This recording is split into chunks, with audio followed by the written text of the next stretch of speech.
छत्तीसगढ़ सरकार आज अपना बजट पेश करेगी। आज वित्त मंत्री ओपी चौधरी साय सरकार का तीसरा बजट पेश करने वाले हैं। 25 फरवरी को राज्यपाल के अभिभाषण पर कृतज्ञता ज्ञापन प्रस्ताव पर चर्चा होगी। 27, 26 और 27 फरवरी को आय व्यय पर सामान्य चर्चा की जाएगी। 9 से 17 मार्च तक विभागवार अनुदान मांगों पर चर्चा होगी। वहीं छत्तीसगढ़ विधानसभा का बजट सत्र कल से शुरू हो चुका है। अब बजट सत्र के पहले दिन राज्यपाल रामेन डेका का अभिभाषण हुआ। उन्होंने कहा, छत्तीसगढ़ में विकास की अपार संभावनाएं हैं। इधर शराब घोटाला मामले में जमानत पर बाहर आए पूर्व मंत्री कवासी लखमा को सदन में उपस्थित रहने की अनुमति मिली है। उन पर कड़ी शर्तें लागू रहेंगी, जिसमें वो बजट पर तो बोल सकेंगे, लेकिन अपने ऊपर चल रहे न्यायालयीन मामले के गुण दोष पर सदन के अंदर या बाहर कोई चर्चा नहीं करेंगे। उन्हें अपना सक्रिय मोबाइल नंबर सचिवालय में जमा करना होगा। वो अपने विधानसभा क्षेत्र का दौरा भी नहीं कर पाएंगे। सत्र के लिए विधानसभा को कुल 2813 प्रश्नों की सूचनाएं प्राप्त हुई हैं। इनमें से 1437 तारांकित प्रश्न शामिल हैं। और ज्यादा जानकारी के साथ हिमांशु जुड़े हुए हैं, सीधा रुख करते हैं। हिमांशु, बजट को लेकर और क्या अपडेट है? देखिए ऋषभ, जिस तरह से यह सरकार का जो है बजट आज बतौर वित्त मंत्री ओपी चौधरी पेश करने वाले हैं और 1,85,000 करोड़ से 1,90,000 करोड़ के आसपास का बजट हो सकता है। और मेरे साथ ये तमाम शहर के बुद्धिजीवी वर्ग है, ये मौजूद है। उनसे मैं बातचीत करूंगा कि किस तरह से बजट को लेकर क्या आशाएं हैं और सरकार से क्या उम्मीद ये रख रहे हैं। सर, आज छत्तीसगढ़ का बजट पेश होने वाला है, कितनी आशाएं हैं छत्तीसगढ़ सरकार से? क्या क्या चीजें हैं, गृहिणी से लेकर शिक्षा चिकित्सा तमाम चीजों में होनी चाहिए? सबसे पहले तो मैं छत्तीसगढ़ जो बजट पेश होने वाला है उनकी मैं सबसे पहले हार्दिक बधाई देना चाहता हूं कि जैसे कि चिकित्सा के क्षेत्र में कुछ केंद्र सरकार ने कैंसर की दवाइयों के ऊपर में टैक्स फ्री किया गया है और कुछ बीमारियां जैसे टीबी की बीमारी की जो इलाज होता है पूर्णतः निःशुल्क है और उसका कोई भी पैसा नहीं लगता है दवाइयों का। वैसे ही मेरा आज वित्त मंत्री से अनुरोध है कि शिक्षा के क्षेत्र में भी और खास करके शिक्षा के क्षेत्र में ऐसे होना चाहिए कि जितने भी हमारे प्राइवेट स्कूल हैं और प्राइवेट स्कूल में जितनी ज्यादा फीस है और फीस के साथ में ट्यूशन फीस है उसको थोड़ा सा कम किया जाए, जैसे कि मध्यम वर्गीय जो हैं उसको बेयर कर सके। और मैं कहना चाहूंगा कि जैसे कि गृहिणी लोग हैं हमारे साथ में, तो उनका सिलेंडर का और ये जो रोजमर्रा की जो जरूरतमंद की चीजें हैं उनको भी थोड़ा सा टैक्स फ्री करना चाहिए। उनके ऊपर में भी थोड़ा ध्यान दे। हमारे साथ कुछ जी अभी सरकार के कुछ आंकड़े भी आए थे जिसमें सरकार ने स्पष्ट किया है कि जीएसडीपी में कुछ परसेंटेज, करीब 10% से ज्यादा की बढ़ोतरी की गई है। ऐसे ही बहुत सारे आंकड़े सरकार ने और भी पेश किए हैं। तो इस बार के बजट से लोगों की बहुत ज्यादा उम्मीदें हैं। कुछ महिलाएं भी तस्वीरें में दिख रही हैं, जरा उनसे भी बातचीत कीजिए। क्या उम्मीद है बजट को लेकर? क्या है छत्तीसगढ़ सरकार से किस तरह से उम्मीदें हैं? बजट से तो बहुत उम्मीदें हैं हमको। जैसे गैस सिलेंडर है, बच्चों की फीसें बहुत ज्यादा बढ़ी हुई हैं, उनको थोड़ा कम करने की आशा है हमको बजट से। तो वो हमारे ध्यान रखेंगे गृहिणी के ऊपर। और भी कई चीजें छोटी मोटी जैसे रोजमर्रा की चीजें रहते हैं, उनके भी बजट पे थोड़ा ध्यान देंगे, ये उम्मीद हम करते हैं। तो निश्चित तौर पर इस सब क्योंकि गृहिणी है, घर की चिंता पहले होती है, तो बजट पर सबसे ज्यादा चीजें गृहिणी घर से जुड़ी हुई तमाम जो चीजें रोजमर्रा की है उस पर जो है सरकार का जो बजट है वो फोकस होना चाहिए, ताकि जो आर्थिक जो लोड पड़ता है घरों पर वो ना पड़े। इसके साथ साथ जिस तरह से मैम ने स्कूल जो है फीस की चिंता की, ये स्वाभाविक है क्योंकि अब हिमांशु देखिए, जब जब बजट आता है उससे पहले गृहिणियों में चिंता थोड़ी सी बढ़ जाती है कि रसोई का जो किचन का जो बजट है वो कहीं गड़बड़ा ना जाए।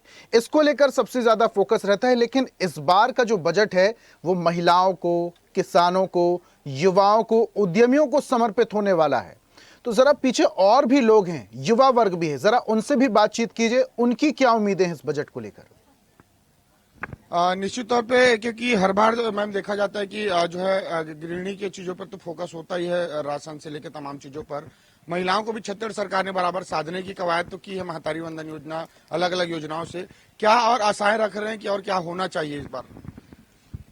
मैं ये कहूंगी कि ये जो सोनोग्राफी, एक्सरे, ये डॉक्टर की फीस तो चलो सब जगह लगभग सेम रहती है, पर ये सारे जो एक्सपेंसिव रहते हैं उस पे मतलब फिक्स हो जाना चाहिए कहीं आप वही सोनोग्राफी करवाते तो 4,000 5,000 लगता है, वही सोनोग्राफी का कहीं 2,000। तो ये सारी चीजों पे भी मतलब ध्यान देना चाहिए। निश्चित तौर पे जो है लगातार ऐसे चीजों को लेकर ठीक है। महिलाएं भी चिंतित रहती है, क्योंकि चिकित्सा। हिमांशु, आप जी, और जी। भी लोगों से बातचीत कीजिए, अपडेट लीजिए, बने रहिए हमारे साथ। एक और हमारे सहयोगी प्रोविंस जुड़ गए हैं, जरा उनसे भी बातचीत करते हैं। प्रोविंस, देखिए हिमांशु तो लोगों से बातचीत कर रहे हैं, लोगों की अलग अलग प्रतिक्रिया भी आ रही है। कुछ लोग कह रहे हैं कि इस बार के बजट में बहुत खास होने वाला है। महिलाएं खासा उत्साहित हैं कि इस बार के बजट में रसोई में कितनी क्या दिक्कतें होने वाली हैं या कितनी सहूलियतें मिलने वाली हैं, महंगाई को लेकर महिलाएं कह रही हैं। आपके पास क्या अपडेट है बजट को लेकर? सबसे बड़ा बजट जो है वित्त मंत्री ओपी चौधरी पेश करेंगे। और एक बार मैं दिखा दूं, ठीक ओपी चौधरी के बंगले के बाहर मैं मौजूद हूं, और थोड़ी देर बाद जो है ओपी चौधरी यहां से विधानसभा के लिए रवाना होंगे। ये ओपी चौधरी का निवास है, इसी के अंदर ठीक इसी के अंदर से ठीक वो बाहर निकलेंगे। ओपी चौधरी का सरकारी निवास है। देखिए ओपी चौधरी का बोर्ड लगा हुआ है, ठीक ऊपर छत्तीसगढ़ महतारी का जो फोटो है वो लगा हुआ है। और अगर हम आज की बात करें तो आज जिस तरीके से छत्तीसगढ़ का सबसे बड़ा बजट पेश होने जा रहा है, इस बजट में कहीं न कहीं चाहे वो किसान वर्ग हो, चाहे वो महिला हो, चाहे युवा हो, चाहे गरीब हो, तमाम वर्गों को साधने का प्रयास छत्तीसगढ़ सरकार यानी कि भारतीय जनता पार्टी के द्वारा किया जाएगा। जिस तरीके से अगर मैं पिछली बजट की बात करूं तो पिछली बार जिस तरीके से छत्तीसगढ़ के जो वित्त मंत्री हैं ओपी चौधरी, उन्होंने 1.65 लाख करोड़ का बजट जो है छत्तीसगढ़ के विधानसभा, छत्तीसगढ़ का आम बजट पेश किया था। और इस बार का जो बजट है कहीं न कहीं 1.80 लाख करोड़ रुपए का होने का आसार बताया जा रहा है। इस बजट में जिस तरीके से तमाम जो वर्ग हैं, चाहे गरीब कल्याण किसान हो, चाहे किसान हो, चाहे तमाम जो वर्ग के लोग को साधने का प्रयास किया जाएगा। लेकिन कहीं ना कहीं अगर हम बात करें तो महिलाओं को ज्यादा फोकस कर सकते हैं, किसानों को ज्यादा फोकस कर प्रोविंस, सकते हैं, देखिए क्योंकि सरकार की तो जो पूरी कोशिश रहेगी कि हर वर्ग को संतुष्ट किया जा सके। कल की मैं बात करूं तो कल एक खबर आ रही थी जहां पर कांग्रेस के विधायक दल की बैठक हुई थी। तमाम कांग्रेस के बड़े विधायक, बड़े नेता, मंत्री उस दौरान मौजूद थे। अभी एक और जानकारी आई है जहां पर कवासी लखमा को सदन में रहने की अनुमति मिल गई है कुछ शर्तों पर। तो कांग्रेस की तरफ से या यूं कहें विपक्ष की तरफ से इस बजट को लेकर क्या तैयारी, उनकी कुछ रणनीति है?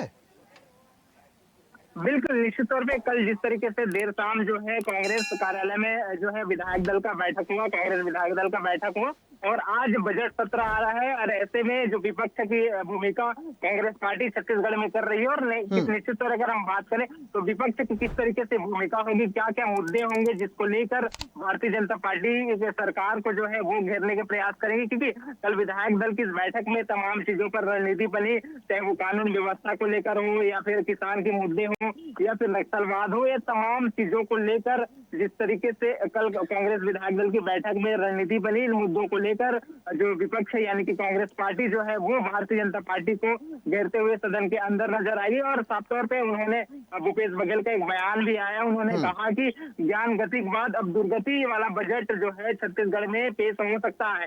तो कहीं ना कहीं एक बड़ा बयान कल भूपेश बघेल ने दिया था, क्योंकि छत्तीसगढ़ सरकार का यह तीसरा बजट है। पहले बजट में ज्ञान और गति ऐसे अगर उनका नाम दिया गया था, ऐसे में आज जो है तीसरा बजट वित्त मंत्री ओपी चौधरी पेश करेंगे। तो भूपेश बघेल ने कहा कि तीसरा जो बजट हो रहा है वो ज्ञान गति के बाद अब दुर्गति वाला बजट होने जा रहा है। तो विपक्ष है, विपक्ष की भूमिका वो अदा करेंगे कहीं ना कहीं, जिस तरीके से आज का ये बजट अहम माना जाता है। और इस बजट को प्रोविंस, लेकर जो देखिए विपक्ष का तो तैयारियां काम है सवाल उठाना, और वो अपना दायित्व जरूर निभाएंगे इस बार का। लेकिन जो बजट है उस पर सभी की निगाहें हैं। बने रहिए हमारे साथ।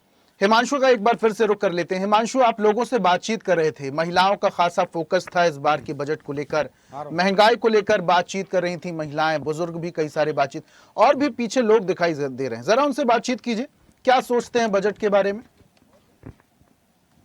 सर, जिस तरह से और कुछ ऐसी जो चीजें हैं, जैसे बात कर ली जाए युवा वर्ग को लेकर, सरकार के स्टार्टअप योजना को लेकर कुछ ऐसा समझ आ रहा है कि इसको और विकसित होना चाहिए सरकार के, क्योंकि 2 साल पूरे हो चुके हैं। आगे और क्या उम्मीदें हैं कि ये होनी चाहिए ताकि युवाओं को साधा जा सके? अभी देखिए युवा वर्ग को तो बहुत अच्छा एक स्कोप मिलते जा रहा है। इसमें मैं चाहूंगा कि भाई और ज्यादा वृहद रूप में ध्यान दे सरकार, कि जैसे हमारी युवा पीढ़ी है वह सही ढंग से उनको नौकरी मिले, और सही ढंग से अपना जीवन यापन करें और अपने भविष्य का उद्धार करें। अब हम जो युवतियां भी है पढ़ लिख के आगे बढ़ रही हैं, उनके रोजगार सुरक्षा के बारे में क्या सोचते हैं आप? मैं तो बोलती हूँ उनको अच्छे से अच्छे जॉब मिले। जैसे उन लोग बच्चे इतना पढ़ते हैं तो उन लोग फिर डिप्रेशन में ना जाए, अच्छा जॉब मिले उनको, चाहे मेडिकल लाइन हो या और कोई लाइन हो, जो भी लाइन हो, उनका भविष्य अच्छा हो। निश्चित तौर पे ऋषभ जी, क्योंकि लोग हैं वो युवाओं के भविष्य को भी साधने के लिए भविष्य की भी चिंता निश्चित तौर पे यहाँ पे कर रहे हैं, क्योंकि हर वो वर्ग है ऐसे जो कहीं ना कहीं लोगों की चिंताएं उनको होती है कि किस तरह से पूरे लोगों को छत्तीसगढ़ में जो है तो चहुमुखी विकास हो सके। तो बजट एक बहुत बड़ा महत्वपूर्ण होता है कि बजट जैसे मजबूत होगा तो छत्तीसगढ़ की नींव भी मजबूत होगी। तो शिक्षा चिकित्सा जैसे आपने सुना कि अलग अलग लोगों की राय, अलग अलग लोगों की जो मंशा है, अलग अलग लोगों की आशाएं हैं कि बजट पर उन्हें शिक्षा चिकित्सा सुरक्षा रोजगार स्वास्थ्य दवाई गृहिणी ये तमाम चीजों पर लोगों की राय है कि सारी चीजें एक नियंत्रित होनी चाहिए, सारी चीजों पे एक लगाम लगाने जैसी चीजों की एक बोर्ड होनी चाहिए। तो ये सब चीजों अलग अलग लोगों की राय हम हर सुन रहे हैं। स्टेट का अलग अलग तरीके से बजट आता है, लेकिन ये जो बजट आते हैं अलग अलग राज्यों के, वो केंद्र से कहीं ना कहीं प्रभावित रहते हैं। और अगर हम केंद्र सरकार की बात करें और खासकर कि प्रधानमंत्री मोदी की बात करें तो प्रधानमंत्री मोदी का इस बार एआई को लेकर ज्यादा झुकाव देखने को मिलता है। अभी हाल ही में उत्तर प्रदेश के मुख्यमंत्री भी विदेश दौरे पर हैं, उनका भी एआई को लेकर बहुत ज्यादा फोकस है। तो क्या इस बार के बजट में एआई को लेकर छत्तीसगढ़ सरकार खासा फोकस रख रही है? निश्चित तौर पर सब जिस तरह से अब बदलते युग के चलते जो तमाम चीजों को लगातार ऐसे अपडेट किए जा रहे हैं ताकि चीजों को कम समय में ज्यादा उत्पादन हो, कम समय में ज्यादा प्रॉफिट हो, कम लागत में चीजों को ज्यादा मजबूती से किया जा सके। तो छत्तीसगढ़ सरकार की मैं बात करूं तो छत्तीसगढ़ में मध्य एशिया का पहला एआई डाटा सेंटर बनकर तैयार हो चुका है नया रायपुर में, उस पर काम भी चल रहा है लगातार। और ऐसे में छत्तीसगढ़ के लिए बड़ी सौगात कहीं ना कहीं सरकार की इसको मानी जा सकती है। एआई डाटा सेंटर जो है नया रायपुर में बनाया जा रहा है। तो सरकार का निश्चित तौर पे फोकस है कि नए युग में नए जनरेशन के हिसाब से किस तरह से इस पर काम किया जा सके। एआई डाटा बेस्ड के ऊपर सरकार के तमाम क्रियाएं हैं, अलग अलग विभागों की कार्यप्रणाली है, वो कैसे उस पर उसे निर्भर किया जा सके। इस बात में कोई दो राय नहीं है कि छत्तीसगढ़ आने वाले वक्त में डेटा सेंटर बनने वाला है जो कि रोजगार का मुख्य केंद्र होगा। यानी कि छत्तीसगढ़ के युवाओं को रोजगार के लिए बाहर नहीं जाना पड़ेगा, उनको उनके प्रदेश में, उनको उनके शहर में ही रोजगार मिल जाएगा। सरकार की एक कोशिश होगी। पीछे और भी अगर तमाम लोग दिखाई दे रहे हैं आपको हिमांशु, तो जरा उनसे बातचीत कीजिए, उनसे जानिए बजट को लेकर क्या वो सोचते हैं, एआई को लेकर वो क्या सोचते हैं और बजट को लेकर सरकार की उनकी मुख्य अपेक्षाएं क्या है। तब तक मैं प्रोविंस का रुख कर लेता हूं, उनसे बातचीत कर लेता हूं। प्रोविंस, जैसे कि हिमांशु जानकारी भी दे रहे थे कि डेटा सेंटर हब बनने जा रहा है छत्तीसगढ़ में, इसके अलावा भी सरकार बहुत कुछ बात कर रही है और कोशिश कर रही है बजट में और सुधार किए जा सके। हिमांशु कोशिश कर रहे हैं बाकी लोगों से बातचीत करने की, लेकिन लोग कभी कभी कतराते हैं कैमरे के सामने बोलने से, अपनी प्रतिक्रिया देने से। प्रोविंस, लेकिन बजट को लेकर लोगों की प्रतिक्रिया अलग अलग हो सकती हैं। अगर छत्तीसगढ़ की मैं बात करूं, बहुत सारा ऐसा इलाका है जहां पर नक्सलवाद कभी प्रभावित हुआ करता था, अब वहां की दिशा और दशा चेंज हो चुकी है। प्रोविंस, बिल्कुल ऋषभ, जिस तरीके से छत्तीसगढ़ की अगर हम बात करें तो छत्तीसगढ़ का सबसे ज्यादा जो नक्सल प्रभावित वाला जो संभाग है वो बस्तर संभाग है। बस्तर संभाग के अगर जिलों की बात करें तो चाहे वो दंतेवाड़ा हो, चाहे बीजापुर हो, चाहे सुकमा हो, चाहे जगदलपुर हो, तमाम ऐसे जिले हैं जो नक्सलवाद से अभी भी प्रभावित है। हालांकि अगर हम बात करें जी प्रोविंस रुकिए जरा, हिमांशु कुछ लोगों से बातचीत कर रहे हैं, उनका मैं रुख करता हूँ। पढ़ लिख के आगे बढ़ रहे हैं, रोजगार नहीं मिल रहा है या ऐसी कुछ स्थिति है, क्या सोचते हैं युवाओं को किस तरह से उसे समृद्ध बनाया जाए सरकार के द्वारा? युवाओं को मैं समझता हूं सबसे पहले सरकार उनकी शिक्षा के लिए अच्छे से अच्छी व्यवस्था करे, उनके लिए बेरोजगार न हो ताकि कोई भी। और जिस तरह बात की जाए युवाओं के जो है देश के ऋण होते हैं, जिस तरह से आपराधिक घटनाएं बढ़ रही है, नशे को लेकर जिस तरह से प्रवृत्तियां बढ़ रही है, तो सरकार को कहीं ना कहीं इस पर पुलिस के जो फोर्सेस है उस पर बजट पे कुछ प्रावधान रखनी चाहिए क्या, ताकि जो पुलिस की जो ताकत है मजबूत हो सके? बिल्कुल प्रावधान रखना चाहिए। सबसे पहले सरकार को जो ये सूखा नशा है उसको जड़ से खत्म करना पड़ेगा। तभी ये जो लूट मार चोरी चमारी डकैतियां हो रही हैं इसको कम करना बहुत जरूरी है। हिमांशु, सरकार AI को लेकर इसके भी ऊपर बातचीत विशेष कीजिएगा। ध्यान देना पड़ेगा। सर एआई आज की जनरेशन में आप देख रहे हैं बच्चे से लेकर सभी लोग एआई का उपयोग करते हैं, तो छत्तीसगढ़ सरकार क्या इस पर भी काम करनी चाहिए कि इससे ताकि यहाँ कोई ऐसा स्टेब्लिश करने चाहिए प्लांट या कुछ ऐसे चीजें सेंटर डाटा सेंटर यहाँ के युवाओं को जिससे रोजगार मिल सके? एआई के बारे में वैसे मैं ज्यादा कुछ नहीं बोलूंगा, उसके लिए क्षमा चाहूंगा आपसे। तो निश्चित तौर पे और भी जैसे लोग हैं उनसे बातचीत करेंगे। आप क्या राय रखते हैं छत्तीसगढ़ के लिए, छत्तीसगढ़ के क्या होना चाहिए, छत्तीसगढ़ सरकार से क्या उम्मीद आप रखते हैं? छत्तीसगढ़ हमारा शांत प्रदेश होना चाहिए सबसे पहले। आज जिस टाइप से उपद्रव बढ़ गया है वो सब कम होना चाहिए। बजट को लेकर बात कीजिए निश्चित तौर पे हिमांशु, बजट से क्या उम्मीदें हैं इस बार बजट के को लेकर में कुछ क्या बोलना खास होना चाहेंगे कि चाहिए? कुछ राहत मिले, कुछ व्यापारी होंगे तो उससे कुछ राहत मिले, कुछ छूट मिले टैक्स वगैरह में? नहीं, तो ऋषभ जी क्या है, लोग ऐसे रहते हैं अपने रुचि के हिसाब से लोग बातचीत करते हैं, तो निश्चित तौर पे हमने लोगों का अलग अलग राय जाना कि लोग तमाम हर वर्ग का, हर लोगों का हमने एक चीज सिमिलर जो सोचे हैं उस देखे हैं कि शिक्षा और चिकित्सा दोनों पे ज्यादा जो लोग हैं वो फोकस कर रहे हैं और उम्मीद भी वही रख रहे हैं सरकार से। जी। और जरूरत भी इसी चीज की है। देखिए हिमांशु, ज्यादातर जो लोग हैं, जो युवा वर्ग है, चूंकि हिंदुस्तान को युवाओं का देश कहा जाता है और युवा जो है वो छत्तीसगढ़ का रोजगार की तलाश में अगर स्टेट से बाहर जाता है तो कहीं ना कहीं स्टेट का थोड़ा बहुत लॉस जरूर होता है। सरकार इसी विषय में काम कर रही है और जैसा कि प्रवीण जानकारी दे रहे थे कि डेटा हब बनकर तैयार हो चुका है, यानी कि रोजगार के लिए अब युवाओं को प्रदेश के बाहर नहीं जाना होगा। प्रवीण,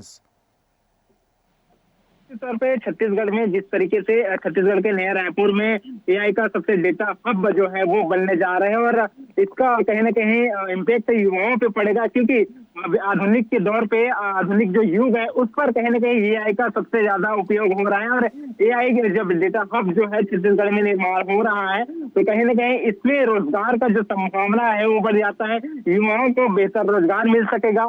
यहाँ के जो छत्तीसगढ़ के जो युवा है उसको बेहतर जो रोजगार है वो कहीं ना कहीं इस हब के माध्यम से मिलता हुआ नजर आएगा। तो इस बजट में काफी कुछ जो है वो रह सकता है, चाहे वो युवा हो, चाहे गरीब कल्याण के लिए हो, गरीब लोगों के लिए हो या फिर तमाम जो वर्ग के लोग हैं। लेकिन जिस तरीके से अगर हम बात करें तो एआई को लेकर काफी जो है सरकार फोकस कर रही है, चाहे वो सेंट्रल गवर्नमेंट की बात करें फिर स्टेट गवर्नमेंट की बात करें, हर जगह एआई के कहीं ना कहीं प्राथमिकता दी जा रही है और एआई के माध्यम से जो लोग हैं, जो युवा है, जो बेरोजगार है, उसको जो है रोजगार देने का प्रयास सरकार की ओर से किया जा रहा है। क्योंकि देखिए ये सब आने वाले समय में, आधुनिक समय में जो दौर है, जो जनरेशन है वो एआई का जनरेशन होगा। इसको लेकर लगातार जो है सरकारें एआई की ओर बढ़ रही है, लगातार अलग अलग जगहों पे एआई डेटा सेंटर बनाए जा रहे हैं। किस तरीके से काम होगा, तमाम चीजों पर एआई का कैसे उपयोग किया जाएगा, कि इस तमाम चीजों को लेकर सरकार आगे जो है बढ़ रही है। इसमें कहीं ना कहीं इसके माध्यम से युवाओं को जो है फोकस किया जा रहा है और युवाओं को इसके माध्यम से रोजगार मिलता हुआ नजर आ सकता है। लेकिन फिलहाल अगर हम बात करें तो आज का जो बजट है उस बजट में एआई को कितना फोकस किया गया है, एआई को लेकर क्या प्रावधान है, इस एआई के माध्यम से युवाओं को कितने रोजगार मिल सकेगा, ये तमाम चीजें तो फिलहाल देखने वाली बात होगी जब वित्त मंत्री ओपी चौधरी। देखिए केंद्र सरकार की मैं बात करूं या राज्य सरकार की, दोनों सरकारों का फोकस पूरी तरीके से एआई पर है, क्योंकि आने वाला जो फ्यूचर है वो पूरी तरीके से एआई बेस्ड होने वाला है। और कुछ युवाओं में ये टेंशन जरूर हो सकती है कि एआई अगर पूरी तरीके से इंप्लीमेंटेशन उसका हो जाता है तो कहीं ना कहीं जॉब में गिरावट ना जाए, उनकी जॉब को खतरा ना हो जाए। लेकिन सरकार का प्रयास यह है कि एआई के जरिए कितनी और ज्यादा जॉब को हम सृजित कर सकते हैं, कितनी ज्यादा और जॉब्स हम ला सकते हैं, सरकार का यह फोकस है। तो एआई कहीं ना कहीं आने वाला भविष्य जरूर है। प्रवीण, बहुत शुक्रिया तमाम जानकारी हम तक साझा करने के लिए। हिमांशु, आपका भी बहुत शुक्रिया हमारे साथ जुड़ने के लिए। तो आज विधानसभा का बजट सत्र शुरू हो चुका है कल से और परिचर्चा शुरू हो चुकी है। अब धीरे धीरे करके बजट में कई सारे प्रावधान किए जाएंगे, प्रश्नकाल चलेगा। लेकिन इस बार के बजट से छत्तीसगढ़ की जनता को खासा उम्मीदें हैं रोजगार की, उम्मीदें हैं महिलाओं को, उम्मीदें हैं गारंटी की। लेकिन इस बार का बजट कितना खास होगा ये आने वाला वक्त बताएगा। खास पेशकश में इतना ही। देखते रहिए स्वदेश न्यूज। नमस्कार। और ऐसी ही ताजा खबरों के लिए लाइक, फॉलो और यूट्यूब पर सब्सक्राइब कर बेल आइकन जरूर दबाइए और हर अपडेट के लिए विजिट कीजिए स्वदेशलाइव.com।